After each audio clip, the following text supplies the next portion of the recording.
Sometimes in life, we all have the one that got away. Does it feel like we're in the scenario of the one that could get away? Or are we just here to get her did as the last senior day for some of these dudes arrives in Stillwater, Oklahoma with a guest?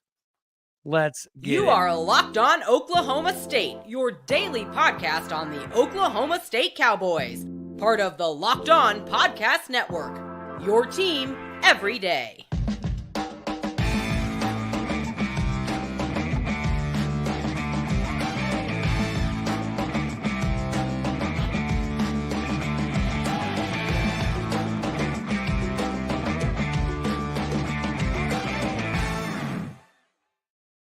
Howdy, y'all, and hello, all. Welcome back to Locked On Oklahoma State, your daily stop for all things Cowboy and Cowgirl related. My name is Cody Stovall. I'm welcoming you here to this live edition, and we've got a guest because we do have a lot of things to talk about, and we've mentioned some of the trepidation that you're naturally right to have because this is a big one. It's a big one we definitely need in a big way, but let's just go ahead and bring in our main man, Reagan Harris from Markcast. Hey, buddy.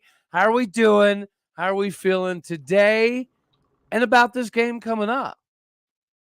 As an Oklahoma State fan, you borderline have to be nervous, I think, Cody, because they find ways to break my heart. But I think if I'm being realistic, you should feel pretty good about the game, especially given BYU's weaknesses and Oklahoma State's strengths. They kind of match up extremely well with them. But I thought the same thing about UCF, so you really never know.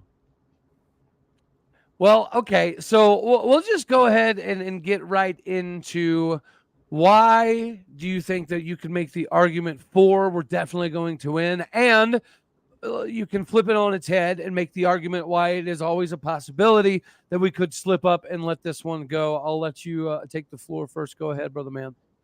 Well, BYU is a weird team this year. They were dominant at home. And initially, the start of the year, you're thinking, okay, they beat Arkansas, they're 3-0, put it close to Kansas, and then took down Cincinnati. And you're thinking, okay, wow, 4-1, BYU looks really good. And then they had the road stretch, and they just got pummeled by TCU, and they took down Tech, and you're like, okay, back on track. And then they've just been garbage since. So then they seem to get back on track versus OU, kind of lost it for themselves, which is what concerns me. Is like, you're not going to have back-to-back weeks like that most of the time, especially at a Power 5 level. And BYU has been a Power 5 level team for a long time. They just haven't been in a Power 5 conference. So that's what concerns me. Is I just don't know if Oklahoma State's going to be able to get the type of mistakes that OU got out of BYU, because obviously OU always gets the teams that decide to have their worst football game every week. So I don't really know where BYU is going to be in that regard, but they're not going to be as bad offensively as they were against the Sooners. But the kicker is this should be Ollie Gordon's 250-yard type performance game, because they are horrible against the run. I mean, just awful. So it's hit or miss, man. I think that if BYU stays really not comfortable, but safe with the ball, and they run the ball effectively, which they can, Oklahoma State can have a really tough, scrappy 28-point to win type of game. Well, I mean, I think that's definitely a possibility. And whenever you look at it, okay, so if I were to spin it, I would say one of the ways that we can definitely get this thing done is because it's not OU, right? I covered it. And then as you also just hit from a statistical perspective, it doesn't make sense that they've even won the number of games that they've been able to do, because they're defensive statistical categories are pretty bad, right? They're literally the worst in like defensive efficiency. They're one of the worst in tackles. They're one of the worst in tackles for loss. They're one of the worst statistical teams in the conference in so many categories. They're worst in stopping the rush or rushing, right? They can't run the daggone ball to save their lives, it feels like. I do know that they have the new quarterback, which has allowed them to kind of implement some of the different type of option elements, right? He's a young cat. He's obviously a lot more nimble. He's quick. He's fast. But, yeah, dude, I just I don't see them being able to compete all the way through. I don't see that, right? This is part of the stretch of the season where the depth does in fact play a part. And here's the difference between us and OU. I think everybody would attest to the fact that just like playing in Boone Pickens Stadium is very difficult, playing in Provo, Utah is not an easy thing to accomplish, right? That's not anything that anybody likes to do. So OU got a tough win against a team, like you just said, that's pretty deceptive. So to me, well, the biggest way we can win is to take the deception away from them. We know what they're going to try to do. And what they're going to try to do is give their different iterations of the option to get numerical advantages. And as long as we can control those numerical advantages, we're going to be fine. And one of the ways that we're going to have to do that is by a couple of extra superhuman style plays. So we're going to need some dudes like Colin Oliver, like Nick Martin, like Xavier Benson to come make some tackles from behind at 135,000 miles an hour. If that happens, I think we're good to go. On the flip side, how we could lose, pretty simple, man. We are typically a fairly disciplined team. If BYU can put us in a situation where we're playing from behind and they can make us a little bit more undisciplined than we typically are, I think that's the way that it can get ugly for us. Would you agree with both of those sentiments before we kind of get ready to move on? Yay or nay? I think I mostly agree 100%. I think discipline is an interesting word because I think what you're referring to is, do they make Bowman throw interceptions? I think that's the real kicker there, is because when games have really gotten away is when quarterback play has been awful. Saw it against South Alabama, UCF primarily. And so that's my concern is if they start getting pressure, and they have one of the worst defensive lines in the country, let alone in the Big 12. So Bowman won't really have much pressure, but if he starts throwing picks like he did against UCF, when I don't know, it could get ugly. But I don't think that's going to happen because I just don't think BYU has the defense to make it happen. Okay, I think that's a very fair assessment. And again, is there anything else that you think can be kind of hidden? Do you think there can be a layer of this game that's a little bit more unnoticed than the typical naked eye per se? It's interesting you bring that up because they've got two running backs over 400 yards rushing.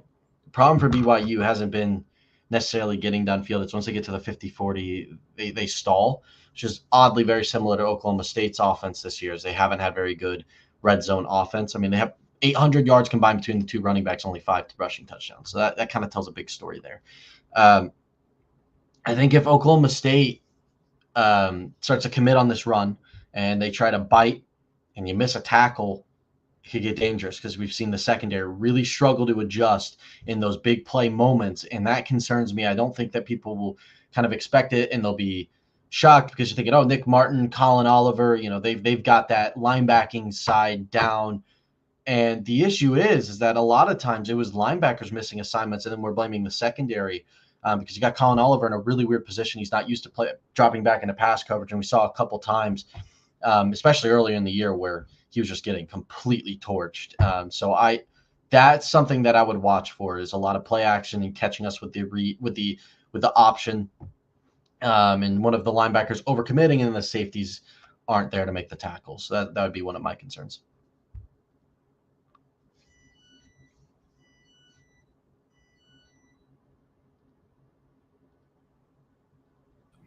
One of the other things that we need to get to before we kind of hit an ad here real quick is, I'll say, an underlying thing that I think most people probably don't necessarily pay attention to is the punting department. It's not typically viewed as a weapon, right? Regardless of what the weather is like. Now, traditionally speaking, when you have bad weather, that's when the punting can traditionally become a factor. I don't give a darn what the weather is like. Between the two punters that we've used this year, right? Both Wes Paul and Hudson Clark offer completely different things, but they're both legitimately weapons. So I think the punting department and pinning them deep and making life uncomfortable for them, for that quarterback that is going to be pretty reliant on the running game, I think that's something pretty big time we can look forward to. All right. Real quick, we're going to jump into kind of a discussion about the transfers. But before we do that, ladies and gentlemen, I have to let you know that if you haven't jumped in on yet, the PrizePicks, you're legitimately missing out on something that can help you maximize your wallet potentially. PrizePicks is the best daily fantasy sports platform you are physically going to be able to find in this hemisphere. Guys, PrizePicks makes it easy because you can just pick from 2 to 6 individuals instead of betting against the sharks and the professionals and all of the craziness. It's 2 to 6 dudes. And the best part, I think, is you can mix and mingle and match now. You can go from 2 different sports. So if you want to take a football player and you want to mix them in, let's say Cade Cunningham is going to have a double-double. And you're also going to pick Tyreek Hill or even Chuba Hubbard to hit the over. You can do both of those things now with PrizePicks. We also have the reboot policy that nobody else does. If your entries on players get injured in the first half of football or basketball games, and they do not come back in the second half, they get rebooted automatically. PrizePicks is the only daily fantasy platform with that kind of injury insurance. So do yourself a favor, go to prizepicks.com/lockedoncollege. Make sure you use that code lockedoncollege for a first deposit match up to $100. Go there today and get your money right. All right, buddy. So this is something that was brought to me by, someone that watches the show on a pretty regular basis. And what they brought to me was, what do you think the transfers have done thus far? Because, right, the biggest to-do in the offseason was all about not only the number of transfers we lost, but the number of them that were inevitably going to be starters, or at least they were pegged to be. Yeah. And, a lot of people looked at the guys that we had brought in, and even though that was scouting services that did in fact rank one of our transfer classes, right, being top 5, top 6, top 7, was pretty common. That was pretty standard all the way across the board when you looked at our transfer class. So I just wanted to go through real quick because I thought that was a very interesting thing to bring up. And so I'm going to throw some names, and we're just going to run by this, and you say, hey, that's crazy, agree, disagree.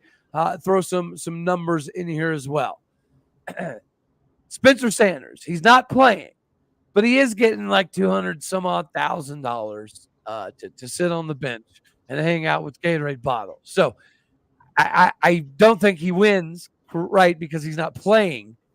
But if he does take the loss here to Alan Bowman, it is cushioned a little bit by the monetary value.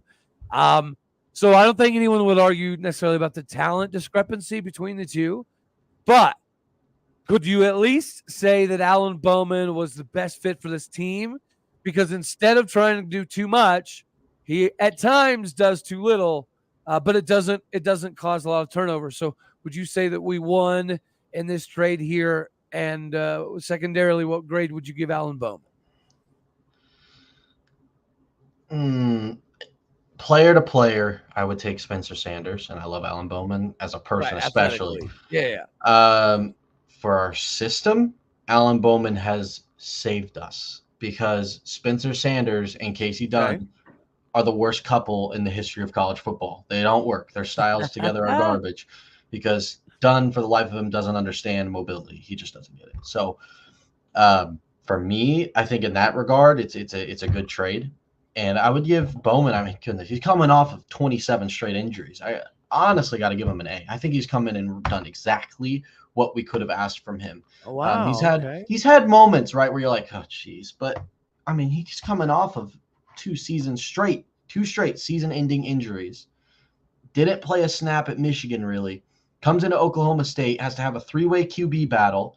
So he's, by the 4th week of the season, it's his first real full-time start, and he's having to adjust with the team, constant receiving injuries, having to figure out who's he passing to because the system changed midway through the year. And since that system change, besides UCF, he's played great. He's had 2 bad games all season, I'd say. Outside of that, he's played exactly how the system would want him to play. The games where we've struggled offensively has been nothing but scheme issues.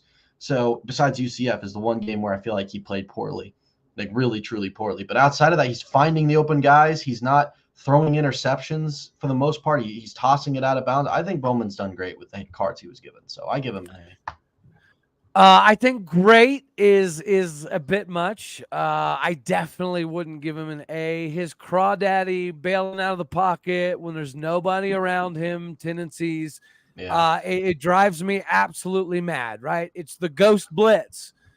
Our main man OT kind of helped me there. He does. He feels pressure that is not there, and he bails all the time, which is why he's been coined as Alan Crawdaddy Bowman. But I will say, for the same reason that I did think that Gary Rangel was going to be the guy, was because in the spring and the summer, fall, Bowman threw beautiful passes, right? We've had this conversation.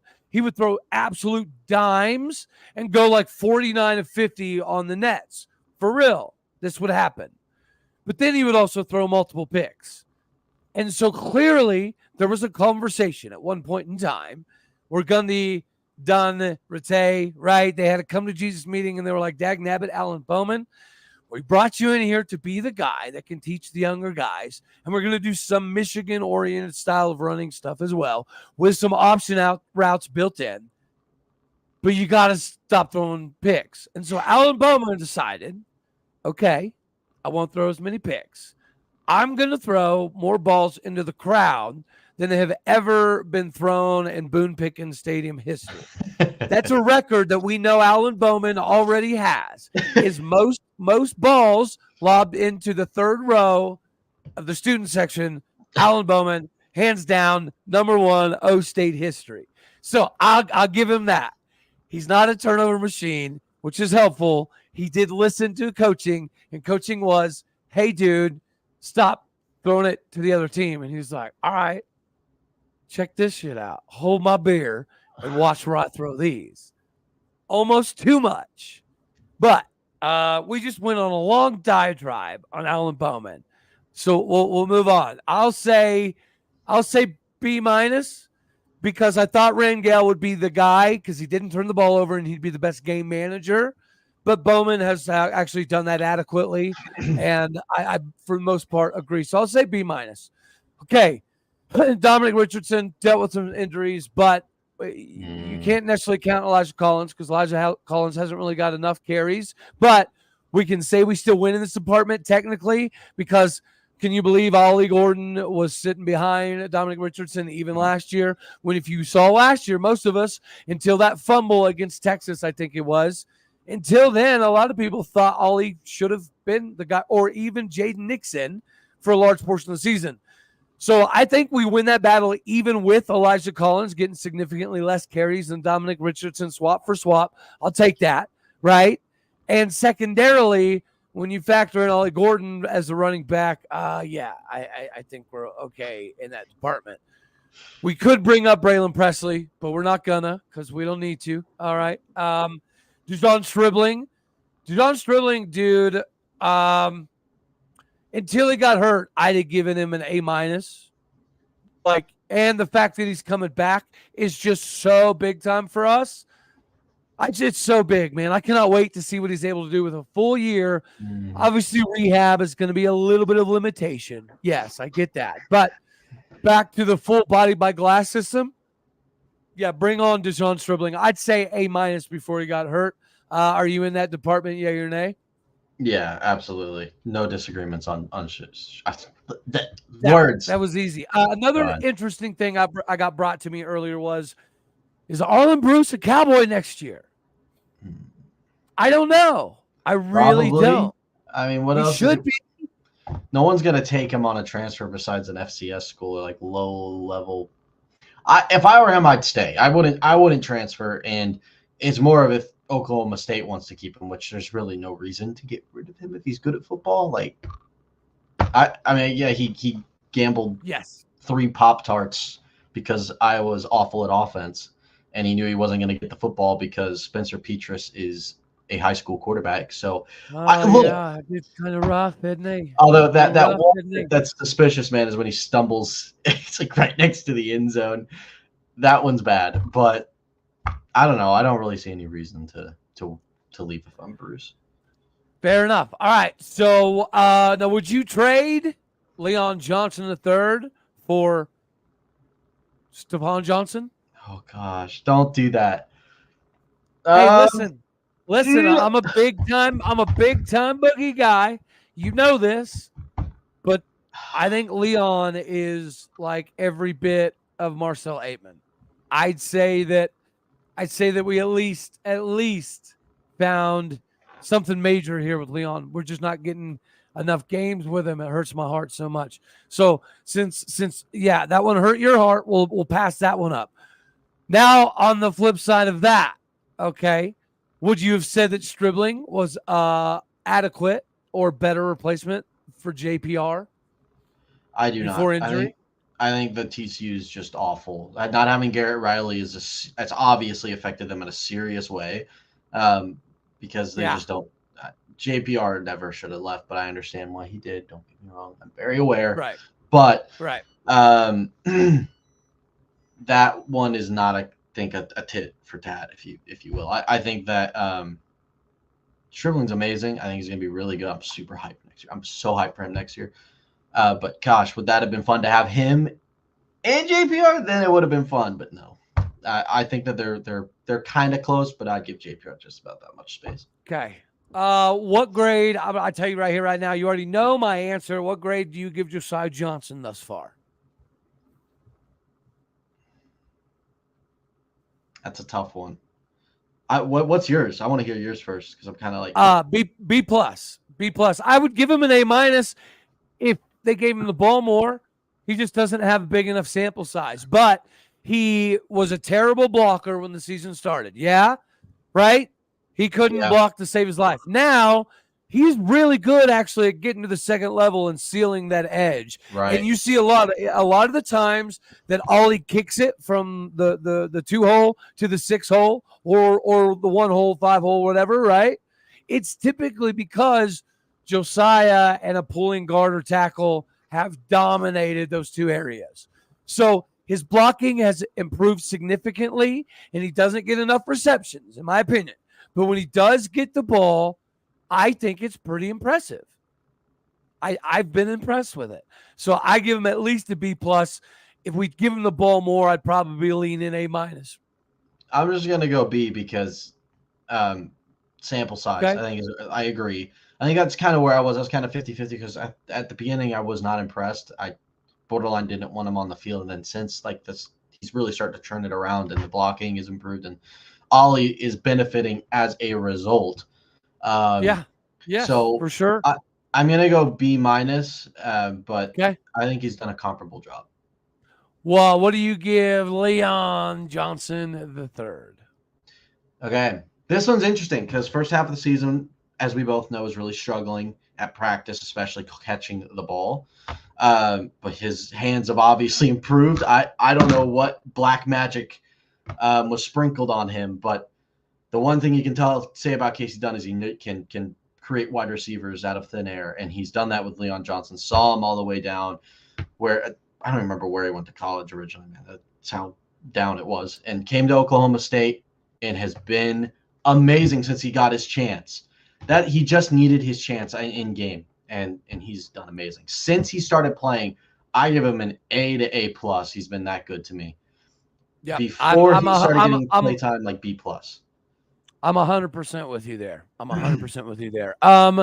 So since Dalton Cooper has been at left tackle, dude, I've got to go at least B+, and I'm really, really, really, really leaning A-. Help me out here. What are you thinking? A-, 100%. All right. 100%. Oh, so obviously we win that swap with Caleb Etienne. No offense, BYU. No offense, BYU. And I'm being respectful. It's not even close. Dude, Dalton Cooper's been incredible. I love that guy. And you know what? Noah McKinney, the UNLV transfer, he doesn't get a lot of PT, but from what I'm seeing, hearing, and have availability to see, he's going to be pretty daggone good.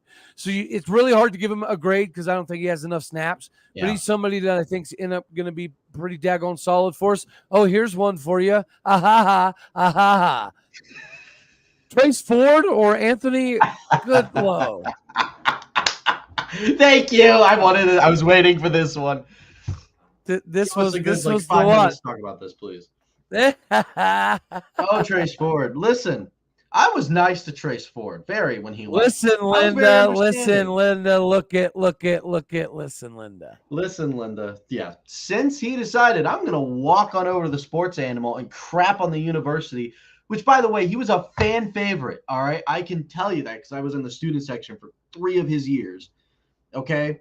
Fan favorite. Everyone loved Trace Ford, cheered him every single time he came out of the tunnel, even when he was on, a boot, whatever it may have been. And you go on to the sports animal and crap on Oklahoma State and Mike Gundy for no reason other than you got mad at Probs because he made fun of you on Twitter. Congratulations. So there you go. Enjoy your 6 tackles and your free Pop-Tart from the NIL program. So good job, Trace Ford. 9 out of 10 transfer. Thank you for leaving Oklahoma State. You're garbage. Moving on.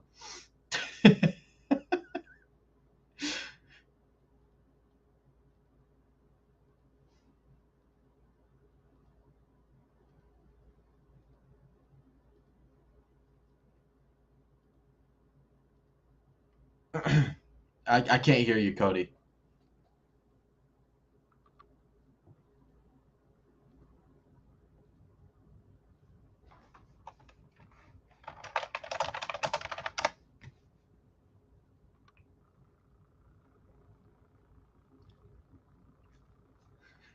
Can't hear you. My bad. There you go. Oh, great. You're good. What were you? Brief sentence. Anthony Goodlow. All right. Yes. You guys, it was so good it left me speechless. Yes. Give Goodlow an easy A for me. I don't even think I have to second. Okay. Goodlow is he's done a little bit. He hasn't blown everything off the charts by any stretch, but he's done quite a bit, and he seems to be mixed up in most of the piles quite often. I'm going to say B-. I did expect a little bit more. I'll be 100% honest with you. I'll say Really? B-. All right. Really? Justin Kirkland. Now, before we even give him the grade, he was the upgrade because we lost Sam Tuialamaka, but Justin Kirkland was definitely an upgrade. But what grade do you give that upgrade for Justin Kirkland, my guy? I'm gonna go with What's B-. the grade? B-. Okay, I'm right there with you. 100%. Yeah. 100%. Oh, you know what? Yeah, here's a fan favorite one here. Guaranteed. Gotta see this one. Mason Cobb. Or, I mean, okay, technically it'd be Justin Wright, but Justin Wright kind of didn't have enough time. But Yes. Another thing I'll say here, and I love Mason Cobb, and I still have conversations with some people in Mason Cobb's family. I think they're wonderful people. But I was perturbed when he said that he left Oklahoma State because he didn't have anything pushing him enough, and he didn't think that it was like, going to be NFL ready. He didn't think Oak State had enough pushing him behind him, and he didn't know if Oak State could get him NFL ready. When I heard that, I was like, oh, Amen Abagmamiga and Devin Harper and Malcolm Rodriguez, please hear these words, right? Number one. And then I figured Xavier would have a pretty good season. Nobody expected Nick Martin to just absolutely tear it up. So, yeah. So, I mean, it's hard to grade Justin Wright because it was a very limited time. It's easy to grade Nick Martin, and he's not a transfer, so we get to move on there. I figured I would add that jab. Jabbar Muhammad has done very well. So has Washington. Kudos to him. Good job. Thomas Harper, Notre Dame, not bad. I thought Kenneth Harris would do a lot more, but we do have quite a bit of depth, I think, at the quarterback position. So I'm not a big, devastating loss, right? But whenever you think of all the transfers like that, and then I think Ladarius Webb, right, we could throw him into the mix. I thought he would be a big-time immediate guy, But again, this is another scenario where we have a lot of depth, so not a big deal. But, whenever you look at the transfer class, from what we just discussed, it seems pretty evident to me that we actually made out. Did we not win this transfer class in the end? I think given the cards that were dealt and considering first of all, get me ready for this transfer class because now Gundy's on board for it. All right, this was with a coach that did not care. That's what's incredible. So, yes, absolutely. Given the cards that were in Oklahoma State's hands, I don't think you guys realize how bad this could have been. This could have been total program wrecking base year, and we 100%. went out and found guys. And Gundy's number one trait always will be scouting people that no one else is looking at and landing them. It's like, oh, we got the 4-star Tulsa transfer. Oh, we got, Arlen Bruce. We got, and that's all who people are talking about. They're not talking about Leon Johnson that came in from Division III, if I'm not mistaken. You've got George Fox University. That's what we had his wide receiver coach on the show. You should go check that one out. That's what I'm saying, though, man. Like, absolutely, A+ job at getting it. I'd say overall, though, a B+ class for me. I would say that you nailed on two things, but one of them I'm a little opposite on. I think you nailed the fact that, yes, obviously we did hammer home a significant difference.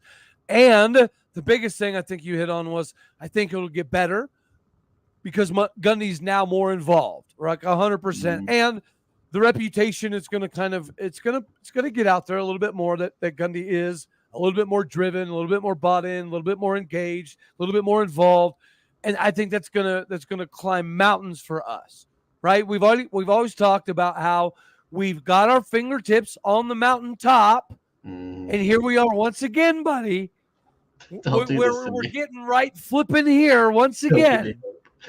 All we got to do is beat BYU.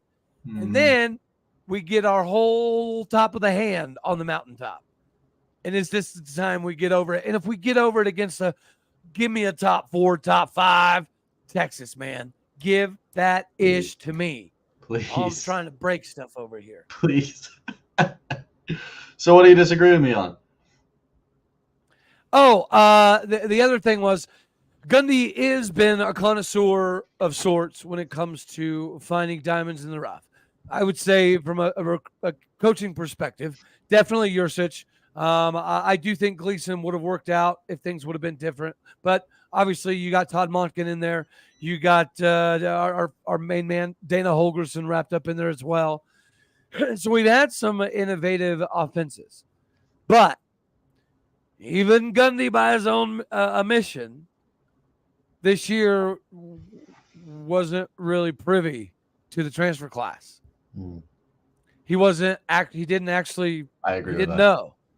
He didn't know. And so this specific year's class is because of guys like JW and G. Rich and Benny Tonga and Coach Wozniak.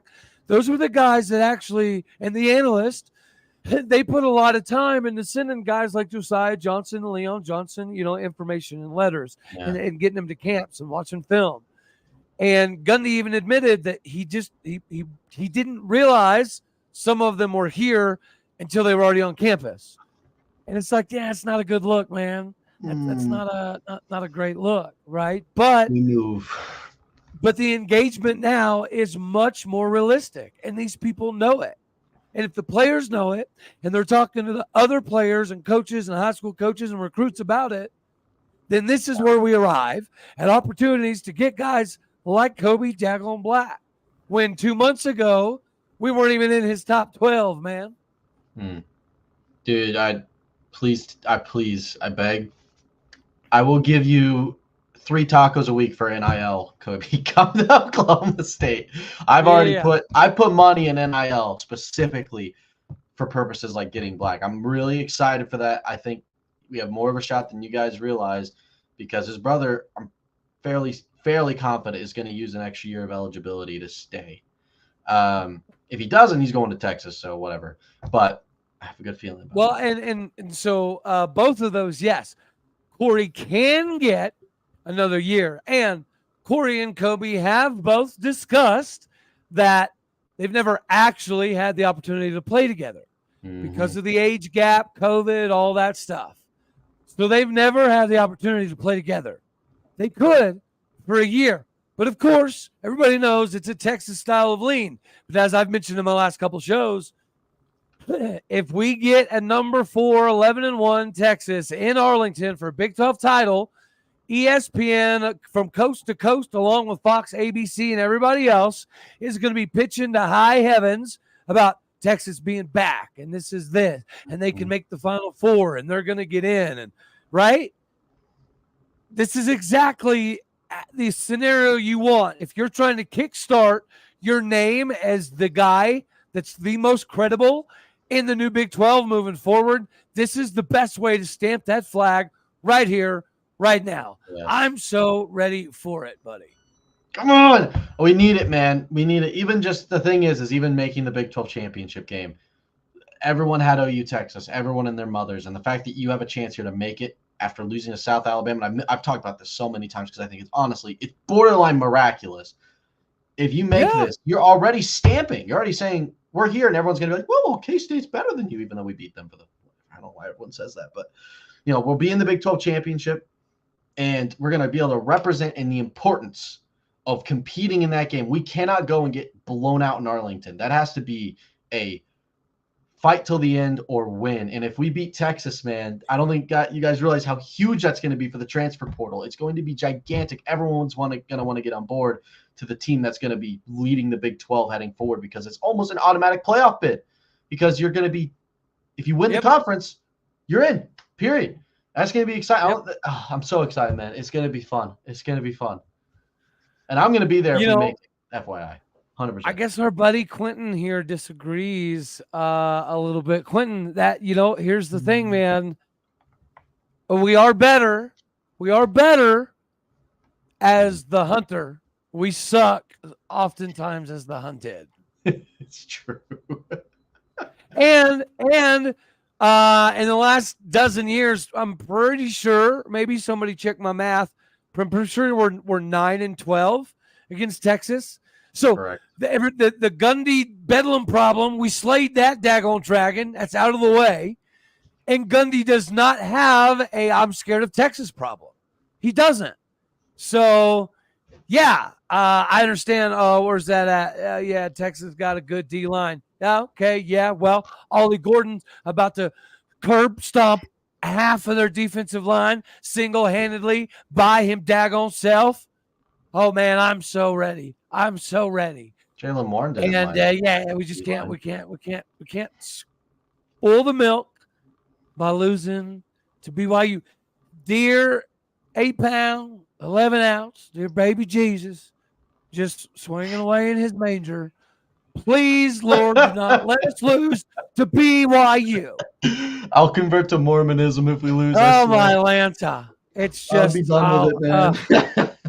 I'll be cooked. I'm not going to scroll back up, but somebody mentioned earlier, and you had mentioned off air, and it's so fair that one of the most poke choke things that could happen right now is OSU lose to BYU before they get to a championship.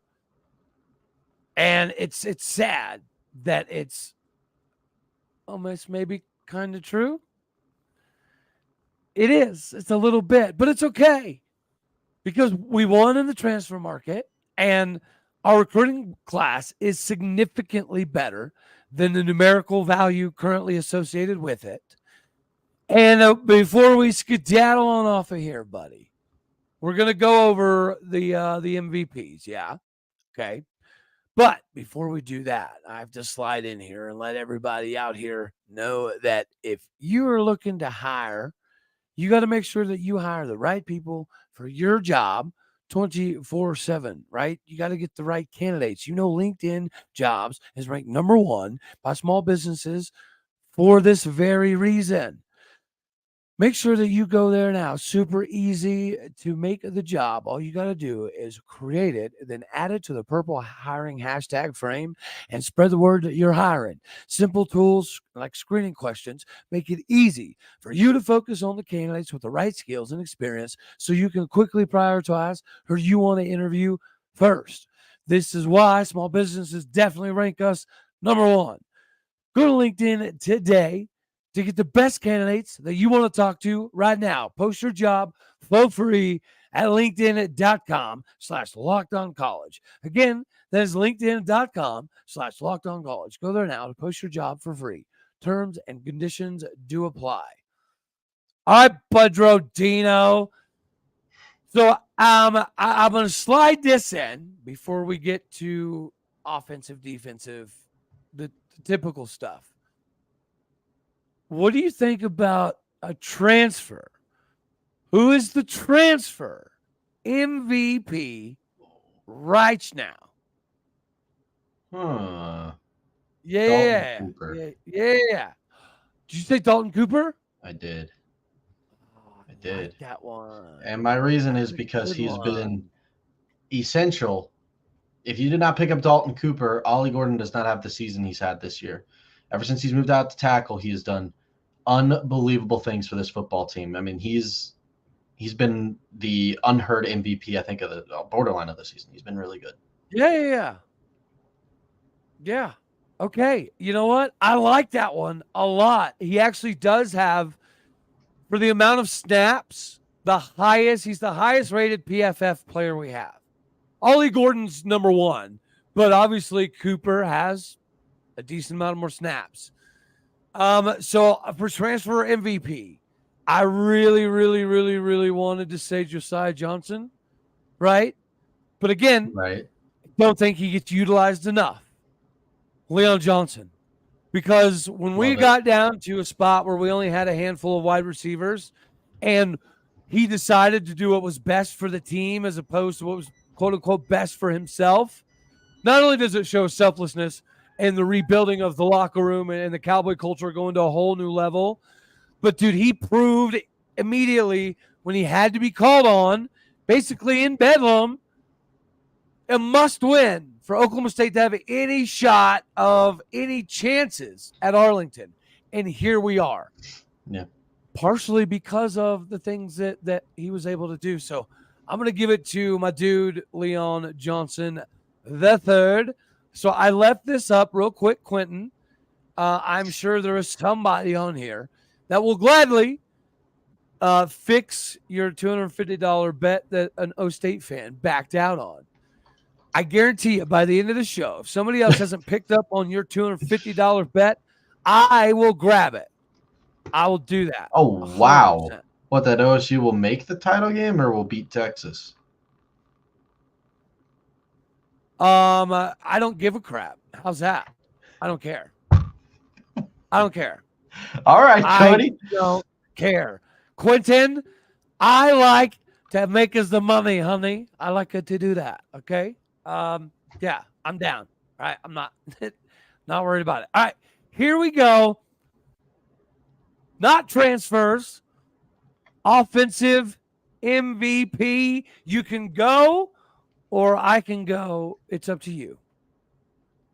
I want to know your answer.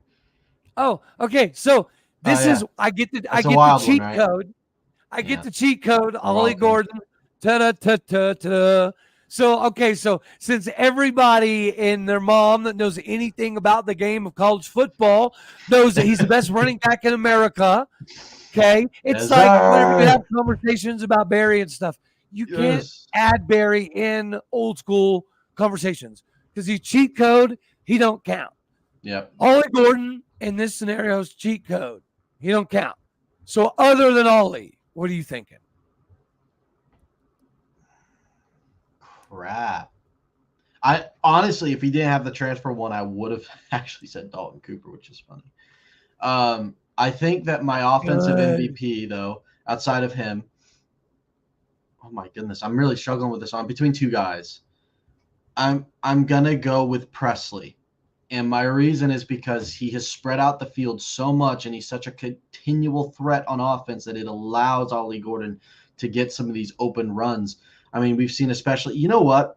I love you, Presley. You're second place. I'm giving it to Owens. I'm doing it. No one talks about him, and I got to give it to him. Okay. Over the last few games, he has just been like the guy. Bowman's been able to find him everywhere. He's wide open half the time, and he's creating so much space. And he's 90. No, that's too much. 60% of the reason that we beat OU was because he was making plays. So, and he struggled with drops early in the season and fixed it. And he's been great pretty much. He's had a couple moments, but great ever since. I'm going to go with him. Forget it. No one else was going to say it, so I will. Well, as they say, crazy people think alike. I think is that the saying? I think Possibly. That's it, because I was gonna go Dalton Cooper, offensive MVP, right? There you go. And then my backup was Brennan Presley. So Wow. you coming in with the Rashad Owens, I was respect, sir. I felt that one. I can dig that one. All right, cool. So now we'll flip the script. We'll go to the other side of the daggone foosball field. Defensive MVP. Nick Martin. This one's a little bit more, huh? Is Nick Martin a cheat code here? Exactly. That's what I was about to say. This one's a little bit more like the other, and everyone's going to say Nick Martin because, ta-da, that's fair. So we'll go outside Nick Martin, all right? Outside Captain Obvious.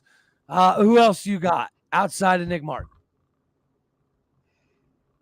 This is a tight race because I think there's been a few guys that have stood out to me this year. Crap. My easy bet, I just called Oliver just because he does what he does, and he's him, and he's amazing all the time, every game.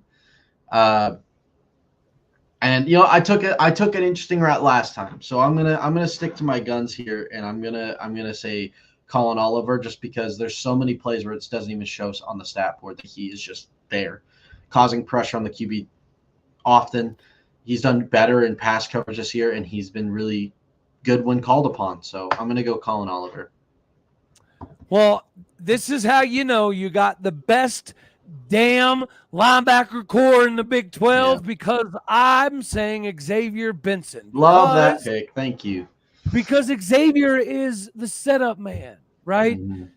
Michael Jordan is better than LeBron James. Fight me in a parking lot, okay? He is. But would Michael have won all of those titles without Scotty? Ooh, good point. Probably not. So does a sophomore, Nick Martin, look like the best daggone linebacker in the entire conference without Xavier Benson being the bulldozer that takes on all of the fullbacks and all of the pulling tackles and all of the pulling tight ends? He eats those dudes for breakfast knowing he's going to get taken out of the play. But he also knows he's going to take them out of the play, and he's going to open a lane for somebody behind him. That somebody is usually either named Nick Martin or Colin Oliver. Look, so I don't think Nick Martin is who he is without Xavier Benson this year. I like it. I actually want to bounce off something real quick because we didn't mention someone. First of all, I wanted to point out, you know what no one talks about is Colin Oliver having 4 forced fumbles this year. Okay, no one talks about it, and 6 sacks. Okay, like as much as Nick Martin has been impressive, he's been just as much. But there's 2 guys I want to bring up that I think were in more contention. Nathan Latou, by the way, been a monster to me whenever he's called. Okay. I think he's caused so much pressure on the quarterback. And as the season progressed, I felt like he's been getting better and better. He needs to improve, I think, in the rush game. He seems to struggle in that regard. But the person that no one talked about, and I really want to talk about, is Cameron Epps. Really, I think is a most improved player for me. Most improved player. He was number 3 on my defensive MVP list. Yes. That interception game was elite. He's almost a cheat code for me because preseason, right? It was him and Ladarius Webb and Deshaun Brown were my 3 younger guys to watch out for. So it would almost be a cheat code for me, I think, to go there. Chances Kobe comes to O State. Right now, I'd say like 29%. But if we do get, say it with me, a top 4, top 5, 11-1 Texas and Arlington, and we beat them with Kobe on the field watching his brother Corey celebrate a Big 12 title with a trophy in the locker room that Kobe gets to hold? Hell yeah. Come Then I'd on. say we've got a 60% chance then, buddy. Hey, can he get an interception as well, seal the game, Yeah. duck, pick Big 12 champions, then he'll come. All right. Yeah, man. It's like, here's the deal. Like, Texas is probably going to be pretty good. I'm not one of those people that show up every day just to poop down the Texas sucks parade. Texas does suck. We know that. We don't have to pee down that parade with everybody. But here's the deal, man. It's not like they're going to go to the SEC and play for titles all the time. People can say whatever they want about playing for Big 12 titles, not the same as playing for an SEC title. Okay? People can say that. That's fine. And it's not. But it's still very significant. It's actually closer than I think people want to admit. And I think the gap is going to lessen between the Big 10 and the SEC and the Big 12. Because if you look at people that like Utah, supposed to be good. We are supposed to be good every year. K-State is too. Arizona is going to be pretty daggone good. Texas Tech's going to be good at times, right? The list goes on and on and on. We have so many things that we can look at that lead us to believe we should be in that mix. And a lot of these guys that we've talked about, dude, almost every dude we've talked about is all coming back or can come back. Please. I mean, maybe that's the MVP of this whole conversation, because we got 28 seniors, and I would bet money not half of them go anywhere. I don't see it. I mean, I just spilled some of the offerings, but man, I'm feeling good about where we currently sit. All right, so we did offense, we did defense. Now we need to move on. Special teams MVP. Now, this could also have a cheat code already tied into it. Don't do that. Well, I mean, dude, Alex Hale's number 2 in the Big 12 in scoring. It's got to be Alex Hale. There's no one else it can be. Kind of good. That's kind of good. Is there someone else that it can be on special teams? We haven't had anyone stand out in the kick return. Guess Presley. Well, Parker Robertson. That dude, number 39, is involved in every single daggone play on special teams. He did make a pretty big mistake this previous game, right? Yeah. But, I mean, I'm not saying he's Malcolm, but we all recall 5-6 years ago, watching Malcolm Rodriguez streak down the field on special teams and just Superman dive all over the field. Yes. That's what Parker does. That's why he's been named like the special teams player of the week most of this season, because he's that guy. And it shows up on game day. It shows up on film. He's that type of dude that if it keeps showing up, he's inevitably going to end up playing. He's going to play some linebacker if he shows up. So, yeah, it's definitely Alex Hale. But I do think Parker makes a pretty good candidate for a secondary option there. Fine. I'll live with it. I like it. You brought up something I didn't even really pay attention to. So there you go. That's impressive. That's probably me and my lack of understanding of punt returns. I need to study the book of punt returns. No, but I'm fine with that vote. So before we skedaddle on out of here, is there a last closing remark? And obviously, you got to let the fine people out here know how they can find you, how they can track you down. You have the mic. Give yourself a go here, buddy. First of all, Ollie Gordon's going to run for 350 yards and 7 touchdowns. All right, on Saturday. That you can stamp that. You can bet on it. Don't actually. You can find me on Twitter. It's really the place. Okay, State Mart. It's my main thing. So that's really the only thing I'm going to shout out. I dig it, buddy. And you know what? I greatly appreciate you coming on here. It's always good time. Anytime. It's good to be in the position that we are, which is Yeah, man, in a spot to play for something pretty big.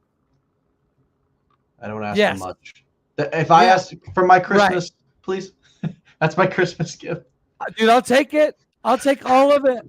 Yeah, give me Texas, number 4 in the country, 11-1, and a nice little tidy orange and black Brett Yormark delivered bow. And actually, you know what? For the sake of Texas fans, I hope Brett Yormark goes and hires a WWE/NFL refs. Yes, because it doesn't even matter, because we're going to hear it. If we win, it will be because of the refs. Yes. So it doesn't matter who has a whistle and a zebra uniform. Put me out there. Put me out there. Why not, man? You can holding Texas call, every play.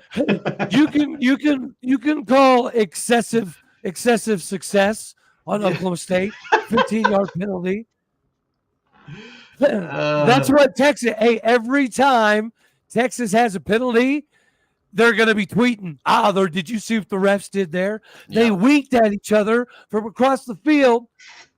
Guaranteed. It's a fix. Remember, Mike Gundy knows Morse code, so they're cooked, man. It's finished. Hey, man, but I don't care. Here's the deal.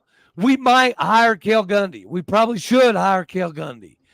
And real quick, my thoughts on Zane Flores being the starting guy next season. I don't quite think so. I don't. I don't think it'll be his year quite yet. It'll take some things to happen. But one of the first dominoes is Alan Bowman going to get his 7th year, or better question, is he going to use his 7th year if he gets it? I think that domino will dictate a lot of what happens with the quarterback race next season. You think that's fair? Yeah. Sorry, I didn't know you were leading in for me. I was leading us out, but that one caught me. And Dunn has a job and he ain't going nowhere. He has a family. Okay, Steven, you said some crap tonight. I shouldn't have ended on that one. That got me. All right, guys. I literally have 11 people in my house right now. So it's been good. It's been real. It's been fun. I'm gonna go eat some food and do some preparations for Turkey Day. If I don't see y'all tomorrow, happy Turkey Day to everybody. I appreciate you coming on here, having a little bit of live fun with us. You know I love you. As always, God bless. Go Pokes. Thank you for tuning in for this live edition as we get set to hopefully, maybe, let's daggone make it to Arlington. That's what this show's about.